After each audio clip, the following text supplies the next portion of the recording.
Dumadaan ng Scooter. Ano yan? anong scooter? Escalator. Oo, yun. Basta yun ay de-develop ko. Ito to mga halaman na to, yung damo na yan. Hindi pwedeng tanggalin yan. Pinapalago ko nga. Inaalagaan ko yan. Kaya ang Palawan, ang Palawan, hindi umubra yung kahit na anong bagyo dito. Kaya nga, pag dumating tayo ng help, abe. Pero kailan ka magtatayo ng karinderya? As soon as possible. Marami akong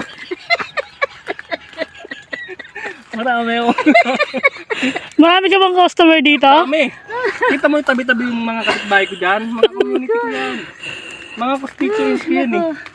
Eh, may school daw dito katabi lang. Oh, andyan no, tinan mo. Hawiin mo yung damo. Andyan ang school. Aray ko. Ay, naku, nakakunti ka nga. Hindi ka naman makadaan dito.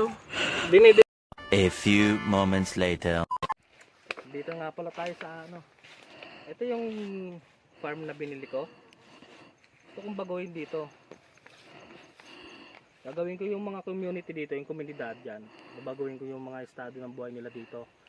Magtitinda ko na dito mismo. Ba't hindi ko nahagip?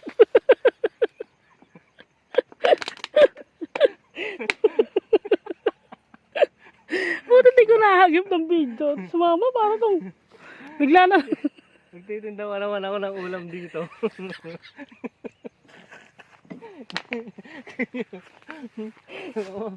Masaway ka rin eh. Sama-sama ka eh. Dito mo yan.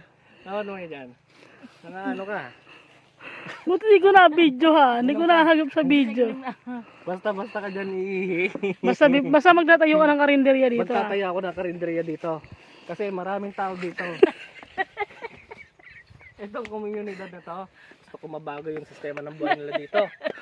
Mura lang kung ititinda sa kanila yung ulam dito. Kasi ang mahal ng bilihin dito. Tapos, Doon tayo. ang lakas.